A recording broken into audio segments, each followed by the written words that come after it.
પીપળાના એક ઝાડ પર ઘણા પક્ષીઓ રહેતા હતા.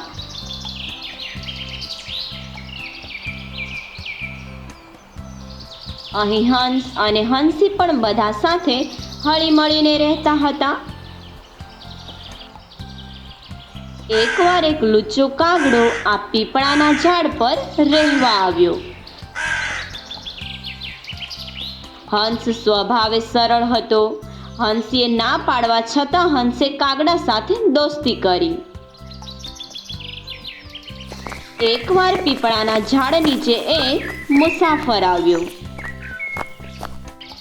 થાકેલો મુસાફર પીપળાના ઝાડ નીચે સૂઈ ગયો. હંસે જોયું તો મુસાફરના મોં પર તડકો આવતો હતો.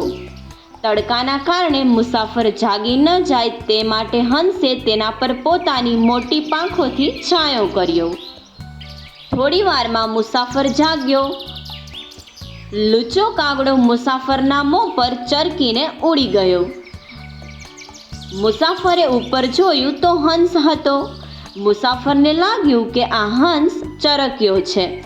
મુસાફરે પથ્થર લઈ અને હંસ પર ફેંક્યો. હંસ ઘાયલ થઈને નીચે પડ્યો. કાગડો હંસ પર હસવા લાગ્યો. હંસીએ હંસને કહ્યું, જોયું ને કપટી સાથે દોસ્તીનું પરિણામ. હંસ કહે, હા, તારી વાત સાચી હતી. ગુણ જોઈને જ દોસ્તી કરવી જોઈએ.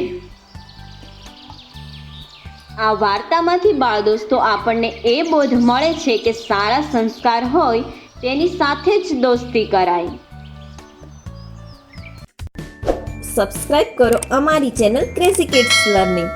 નવા વિડીયોનું નોટિફિકેશન મેળવવા માટે બેલ આઇકોન પ્રેસ કરવાનું ચૂકશો નહીં. અને જો તમને વિડીયો પસંદ આવે તો લાઈક અને શેર કરવાનું ભૂલશો નહીં.